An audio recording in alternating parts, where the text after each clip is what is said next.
Good morning to all my students. Today we will discuss our fourth lesson, market as a social institution. इस lesson में हम बाजार के बारे में पढ़ेंगे। बाजार एक सामाजिक संस्था के रूप में, बेसिकली बाजार या मार्केट कहाँ पढ़ा जाता है इकोनॉमिक्स में, क्योंकि ये इकोनॉमिक एक्टिविटी से रिलेटेड है, लेकिन सोशोलॉजी में भी इसका बहुत महत्व होता है, इसलिए हम इसको सामाजिक संस्था के रूप में पढ़ेंगे। बाजार एक ऐसा स्थान जहाँ वस्तुओं का क्रय विक्रय होता है, जहाँ क्रय विक्रय होता है, जहाँ वस्तुएं खरीदी और बेची जाती है।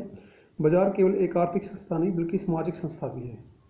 इकोनॉमिकल इंस्टीट्यूशन तो है ही, जहाँ पे पैसों का लेन देन होता है, ठीक है, खरीदा और बेची जाती है, लेकिन ये एक सामाजिक संस्था भी है। इसमें बताया आपका जो फर्स्ट क्वेश्चन है वो बनेगा बाजार किसे कहते हैं। इसने बताया बाजार एक ऐसा स्थान है जहाँ वस्तुएं खरीदी और बेची जाती है, ये एक सामाजिक संस्था भी है। साप्ताहिक बाजार के बारे में पढ़ेंगे। बेसिकली साप्ताहिक बाजार कहाँ लगता है? बेसिकली साप्ताहिक बाजार लगता है अपना जो आदिवासी लोग होते हैं वहाँ पे, जो सप्ताह में एक बार लगे। कहीं कहीं सप्ताह की बाजार भी लगते हैं जहाँ से उपभोक्ता अपनी दैनिक वस्तुएं और वो क्या चीज़ें खरीदते हैं वहाँ से, जैसे सब्जी फल इत्यादि सामान खरीदते हैं। ग्रामीण क्षेत्रों में भी हाट व मेले के रूप में बाजार लगते हैं जहाँ अपनी आवश्यकता की वस्तुएं खरीदते हैं। एडम स्मिथ ने क्या कहा था, जो इकोनॉमिस्ट हैं, अर्थशास्त्री हैं, उन्होंने कहा पूंजीवादी अर्थव्यवस्था समम लाभ से संचालित है और ये तब सबसे अच्छे रूप से कार्य करती है जब हर खरीदार क्रेता विक्रेता संगत निर्णय लेते हैं जो उनके हित में होते हैं। एडम स्मिथ ने खुले बाजार का समर्थन किया था। जो एडम स्मिथ हैं ये फादर ऑफ इकोनॉमिक्स कहे जाते हैं।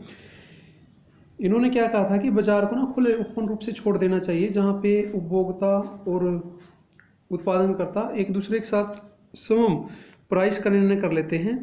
अब जो इम्पोर्टेंट क्वेश्चन बनेगा आपका, जो टर्म्स होती हैं अदृश्य हाथ। अदृश्य हाथ किसे कहा जाता है? एडम स्मिथ ने कहा था इसके बारे में कि अदृश्य हाथ क्या होता है। बेसिकली सभी व्यक्ति अपने हित के लिए कार्य करते हैं, तो उससे ना समाज का बेनिफिट अपने आप हो जाता है, उसे अदृश्य हाथ कहा जाता है।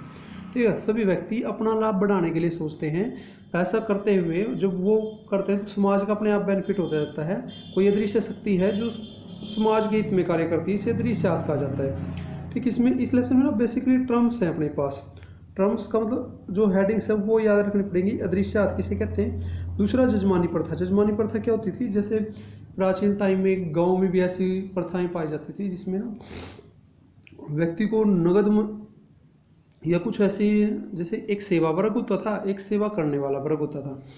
ठीक है, एक सेवा प्राप्त करने वाला होता था। उसमें क्या होता था, सेवा करने वाला वर्ग मुफ्त में काम करता था, बदले में उसको क्या मिलता था, जैसे फसल आती थी तो या तो कुछ फसल का कुछ हिस्सा मिल जाता था, या फिर बदले में जैसे शादी विवाह होते थे उसको गिफ्ट्स मिलते थे। ठीक है, कुछ कपड़े, कुछ मिठाइयाँ या कुछ सामान, आवश्यक सामान मिल जाता था, तो उस पर काम करते रहते थे। जजमानी प्रथा का अर्थ है सेवा भाव से काम करना। पुराने समय में जैसे गाँव में लोग होते थे, सभी एक दूसरे पर आश्रित थे, सभी फ्री में ही काम करते थे, मुफ्त में काम करते थे, लेकिन बदले में क्या होता था, जब भी उनकी शादी विवाह होते थे तो शादी विवाह में उनके लिए अलग से कपड़े आते थे। ठीक है, खाने पीने का सामान, मिठाइयाँ आदि उनको जजमान के तौर पे दिए जाते थे। ये होती है जजमानी व्यवस्था। मुक्त बाजार क्या होता है? मुक्त ओपन मार्केट, जिसमें किसी का कोई नियंत्रण नहीं है। कोई नियंत्रण का मतलब क्या है? ओपन मार्केट वो होती है जिसमें सभी निर्णय मार्केट फोर्स, डिमांड और सप्लाई के हिसाब से लिए जाते हैं। इसमें किसी का नियंत्रण नहीं है। इसका मतलब क्या, अकेला छोड़ दो, गवर्नमेंट इंटरफेरेंस नहीं करेगी, वो ओपन मार्केट होती है। अब इसमें क्या कहता है, समाज शास्त्री समाज को एक संस्था मानते हैं जो सांस्कृतिक तरीकों द्वारा नियंत्रित होती है। बाजार का नियंत्रण या संगठन अक्सर विशेष सामाजिक समूह या वर्गों द्वारा होता है, जैसे साप्ताहिक आदिवासी हाट। जो आदिवासी लोग होते हैं उनमें हाट या बाजार, कोई हाट बोलते हैं, उनमें सप्ताह में एक बार बाजार लगते हैं। और उसमें ये क्या बताता है कि सामाजिक संस्था के रूप में कैसे हैं, उसमें ये बताया है कि जो आदिवासी लोग होते थे, आदिवासी लोग जब बैठते थे उसमें भी सामाजिक परंपरा को दिखाया गया है। जो बीच होते थी, जो बीच में होता था, अमीर या धनाढ्य लोग बैठते थे, उसके बीच में मीडियम मध्यम वर्ग के व्यापारी बैठते थे, और जो बिल्कुल तीसरी पीढ़ी है, ठीक है, उस पर आदिवासी लोग बैठते थे। वो क्या लेके आते थे वो अपने फल, शहद, लकड़ियां लेके आते हैं और बदले में अपनी आवश्यकता का सामान जैसे कपड़े इत्यादि लेके जाते थे। ये सप्ताह में एक बार लगता था ये बाजार।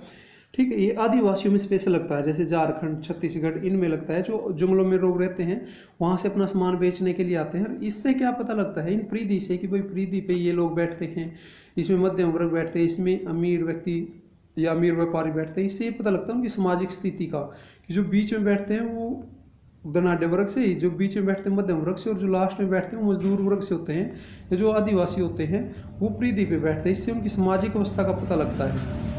अब पढ़ेंगे बाजार एक सामाजिक संस्था के रूप में। सामाजिक संस्था क्यों कहा जाता है बाजार को? बाजार को सामाजिक संस्था इसलिए कहा जाता है क्योंकि बाजार में सिर्फ लेन देन का कार्य नहीं होता, वहाँ नियंत्रणीय संगठन विशेष सामाजिक समूह वर्गों द्वारा होता है, जैसे साप्ताहिक, आदिवासी, हाट, पारंपरिक व्यवस्था। बाजार को एक सामाजिक संस्था क्यों कहा जाता है?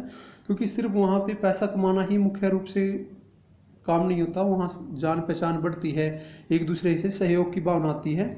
अब इसने कहा जनजातीय साप्ताहिक बाजार कैसा होता है। जनजातीय या जो आदिवासी है उनका बाजार कैसा होता है? आसपास के गाँव के लोगों को एकत्रित करता है और अपनी खेती या उपज को बेचने के लिए आते हैं, वो सामान खरीदते हैं जो गांव में नहीं मिलते। इसका मतलब क्या है? जो आदिवासी लोग हैं, जनजाति, वनजाति, गिरिजाति, इन्हीं को कहा जाता है। जो सामान गांव में नहीं मिलता वो साप्ताहिक बाजार में खरीदने के लिए आते हैं। इन बाजारों में साहूकार, मस्करे, ज्योतिषी, गपशप करने वाले लोग आते हैं। पहाड़ी और जंगलाती इलाकों में भी दूर दराज तक होता है। सड़कें और संचार भी जीर्ण शीर्ण होता है। ठीक है, इसने क्या कहा? हाँ, ये आ गया कि भाई जो जनजाति लोग हैं वो कहाँ बैठते हैं? परिधि पे, बिल्कुल। और जो बीच में कौन बैठते हैं? धनी राजपूत विक्रेता या मध्यम वर्ग के व्यापारी। और जो बिल्कुल बीच में बैठते हैं मध्यम वर्ग के व्यापारी या अमीर विक्रेता। और लास्ट में बैठते हैं जो जनजाति लोग होते हैं। इससे क्या पता लगता है? कि जो उनकी सामाजिक अवस्था का पता लगता है। फिर इसने बताया कि जो अपना बाजार है वो पूर्व औपनिवेशिक क्या होता है? अंग्रेजों के आने से पहले। और औपनिवेशिक टाइम क्या था? औपनिवेशिक टाइम होता है जब अंग्रेजों ने यहाँ पे रूल रेगुलेशन किया। इसका मतलब 16वीं शताब्दी से लेके 1947 तक बोला जाता है औपनिवेशिक काल। और जब अंग्रेज नहीं आए थे उसको बोला जाता है पूर्व औपनिवेशिक। जब अंग्रेज नहीं आए थे, अंग्रेजों का यहाँ पे आधिपत्य नहीं था। उपनिवेशवाद के दौरान भारत में प्रमुख आर्थिक परिवर्तन आए। ऐतिहासिक शोध ये दिखाते हैं कि भारतीय अर्थव्यवस्था का मौद्रीकरण औपनिवेशिकता के ठीक पहले से विद्यमान था। ऐसा माना जाता है कि अंग्रेजों के आने से पहले यहाँ पे करेंसी थी, मतलब कुछ मीडियम था एक्सचेंज करने का, वस्तुओं से एक्सचेंज करने के लिए पहले भी यहाँ बहुत कुछ थे। ठीक है, पूंजीवादी व्यवस्था ने अपनी जड़ें जमानी शुरू कर दी थी। पूंजीवाद क्या होता है? देश की अर्थव्यवस्था को कुछ लोगों के हाथ में सौंपना। इसका मतलब क्या? कुछ प्राइवेट सेक्टर्स का आना, या जो निजी क्षेत्र है वहाँ पे था पूंजीवाद, जिसमें निजवाद को ज़्यादा प्रेफरेंस दी जाती है। इसमें पढ़ेंगे पूर्व औपनिवेशिक व औपनिवेशिक बाजार। पूर्व औपनिवेशिक बाजार कैसे थे? उसमें क्या होता है? क्योंकि अंग्रेजों के आने से पहले भी यहाँ हथकरघा, कपड़ों का व्यापार मुख्य होता था। ठीक है, भारत का पारंपरिक व्यापारिक समुदाय थे, ये थे पारसी, सिंधी, बोहरा, जैन। ये इंपॉर्टेंट है कि भारत में जो पारंपरिक व्यापारिक समुदाय है, जो व्यापार करते थे, वो समुदाय, वो परिवार था, ये थे सिंधी, बोहरा, जैन, पारसी इत्यादि। फिर इसने बताया औपनिवेशिक और नए बाजार। जैसे ही अंग्रेज आए यहाँ पे तो नए बाजारों का आविर्भाव और नई मार्केट आने लगी। ठीक, उपनिवेश के प्रवेश से जैसे यहाँ व्यापारी बन के आए थे तो उन्होंने नई नई चीज़ों का व्यापार करना शुरू किया, नई मार्केट आई, व्यापार और कृषि को चेंज हुए, जो मतलब स्ट्रक्चर में चेंज आया। हथकरघा उद्योग पूरी तरह से खत्म हो जाना, इंग्लैंड के मशीनों द्वारा निर्मित। इसका मतलब क्या? जब अंग्रेज आए थे उन्होंने क्या किया था? यहाँ के छोटे मोटे उद्योग धंधों को खत्म कर दिया था और वहाँ से निर्मित वस्तुओं को यहाँ बेचा जाने लगा था। बाजार अर्थव्यवस्था विस्तार के कारण नए व्यापारी समूह का उदय हुआ, व्यापार को अवसरों को गुआ। जैसे मारवाड़ी समुदाय। मारवाड़ी समुदाय क्या है? जो अपने राजस्थान के थे, ये व्यापारी थे जो वस्तुओं का लेन देन करते थे। लेकिन अंग्रेजों के आने की वजह से यहाँ पे उद्योग धंधे खत्म हो गए थे। क्यों? क्योंकि मशीनों से बना बनाया सामान यहाँ बेचा जाता था और यहाँ से सिर्फ कच्चा माल एक्सपोर्ट किया जाता था, बना बनाया माल ब्रिटेन से यहाँ पे इंपोर्ट किया जाता था। ठीक है, जिससे भारतीय उद्योग धंधे बिल्कुल खत्म हो चुके थे। पूंजीवाद क्या होता है? पूंजीवाद का मतलब क्या है? कार्ल मार्क्स के अनुसार अर्थव्यवस्था चीज़ों से नहीं बल्कि लोगों के बीच के रिश्तों से बनती है। मजदूर अपनी श्रम शक्ति को बाजार में बेचकर मजदूरी कमाते हैं। ये क्या कहता है? बेसिकली पूंजीवाद का अर्थ होता है, बेसिकली पूंजीवाद से अभिप्राय अर्थव्यवस्था को कुछ लोगों के हाथ में सौंपना। इसका मतलब क्या? दोनों, जो अपनी मिक्स्ड इकोनॉमी है जिसमें निजी क्षेत्र और कॉर्पोरेट क्षेत्र दोनों मिलकर काम करते हैं। अब जो इम्पोर्टेंट टर्म आएगी, पणीकरण। पणीकरण किसे कहते हैं? जो वस्तुएं पहले बेची या खरीदी नहीं जाती थी, अब बेची या खरीदी जाती हैं।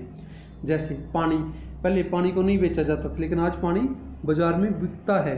किडनी, ठीक है, अन्य मानव पहले नहीं खरीदे या बेचे जाते थे, आज बेचे या खरीदे जाते हैं। कुछ लोग, कुछ चीज़ें ऐसी हैं जो पहले नहीं बेची या खरीदी जाती थी लेकिन अब खरीदी या बेची जाती हैं, ठीक है। और कुछ ऐसी हैं जो अब बंद हो चुके हैं, पहले खरीदी व बेची जाती थी, जैसे दास प्रथा, ठीक, वो पणीकरण व्यवस्था कहलाती है।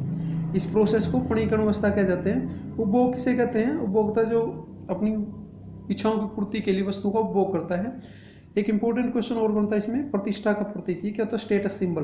वो प्रत्येक व्यक्ति अपने हिसाब से खाने पीने की वस्तु को खरीदता है, ये उसका स्टेटस सिंबल होता है, ठीक है।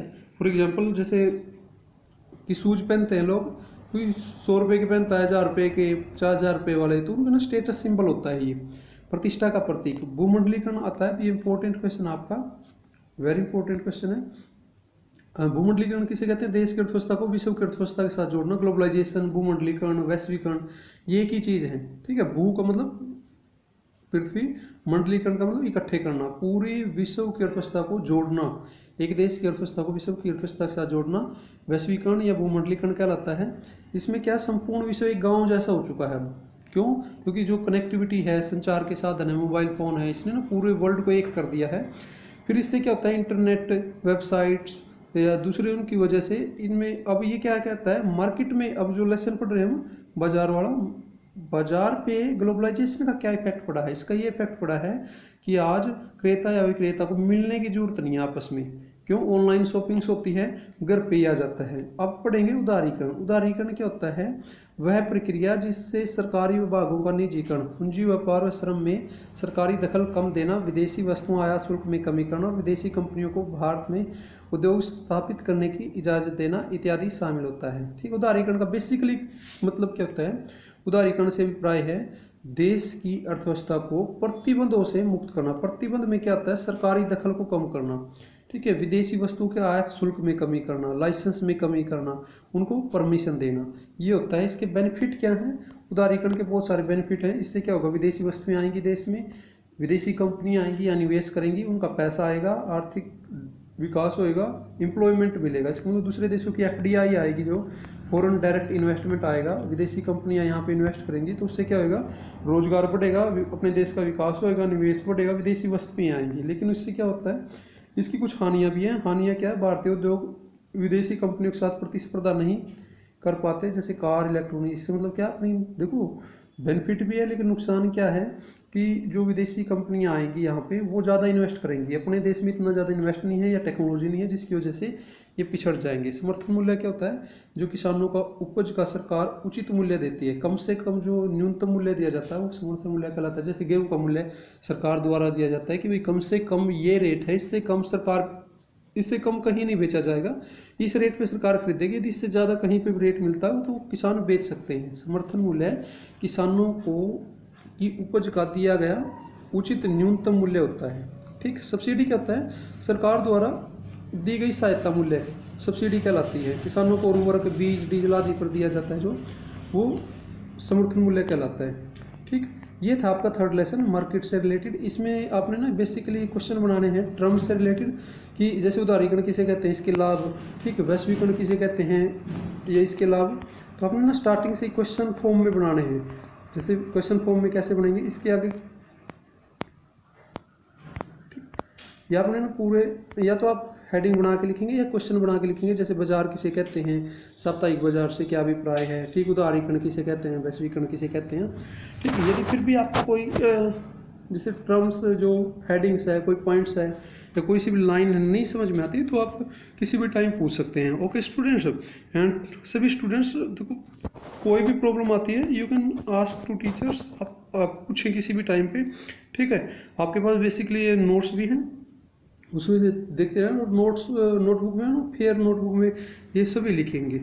Okay students, thank you, and I always thanks to all my students who cooperate me and motivate me to make these videos. Thank you students. Okay, bye, that's all.